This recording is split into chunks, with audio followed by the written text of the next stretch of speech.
अमावस्या की काली रात थी। हवा में ठंडक थी और पेड़ों की सरसराहट से डर लग रहा था। चार दोस्त अमित, सुनील, रीना और गीता पुराने स्कूल के सामने खड़े थे। उनके दिल धक धक कर रहे थे। आज उन्हें कक्षा नंबर 13 में जाना था, जिसके बारे में कहा जाता था कि वह भूतिया है। तुम्हें यकीन है कि हमें ये करना चाहिए? हाँ यार, डरने की क्या बात है। अमित ने बनावटी साहस दिखाते हुए कहा, पर उसके माथे पर पसीना साफ बता रहा था कि वह भी डरा हुआ है। चलो देर ना करते हैं। और चारों दोस्त स्कूल के अंदर घुस गए। अंदर का नजारा खौफनाक था। टूटी खिड़कियों से हवा सीटी बजा रही थी। फटी किताबें और टूटी कुर्सियां बिखरी पड़ी थीं। कक्षा नंबर 13 सबसे आखिरी कमरे में थी। दरवाजे पर जंग लगी थी और उसे खोलते ही एक अजीब सी गंध आई। कमरे में धूल और जाले लगे हुए थे। एक टूटी मेज पर एक रजिस्टर खुला हुआ था। देखो ये रजिस्टर।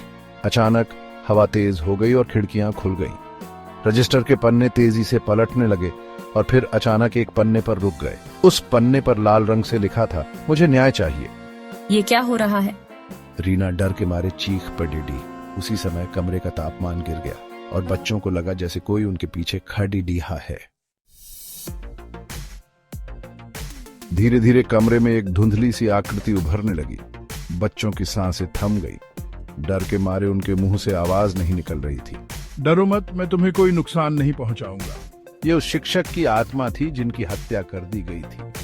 उसने बताया कि कैसे उसे स्कूल के पैसे चुराने के झूठे इल्जाम में फंसाकर मार डाला गया था। उसकी आत्मा को तब तक शांति नहीं मिल सकती थी जब तक सच सामने नहीं आ जाता।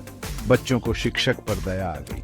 उन्होंने आत्मा को शांत रहने के लिए कहा और वादा किया कि वह उसकी मदद करेंगे। अगले दिन बच्चों ने हिम्मत करके गांव वालों को सारी बात बताई।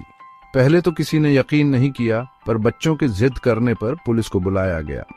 बच्चों ने पुलिस को रजिस्टर दिखाया और शिक्षक की बताई जगह पर खुदाई करने पर चोरी हुए पैसे मिल गए।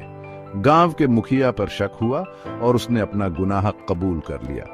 उसे शिक्षक की हत्या की सजा मिली। इस तरह बच्चों ने न सिर्फ एक आत्मा को शांति दिलाई, बल्कि सच्चाई को भी सामने लाए। इस घटना ने बच्चों को सिखाया कि डर के आगे भी हिम्मत और सच्चाई का रास्ता होता है।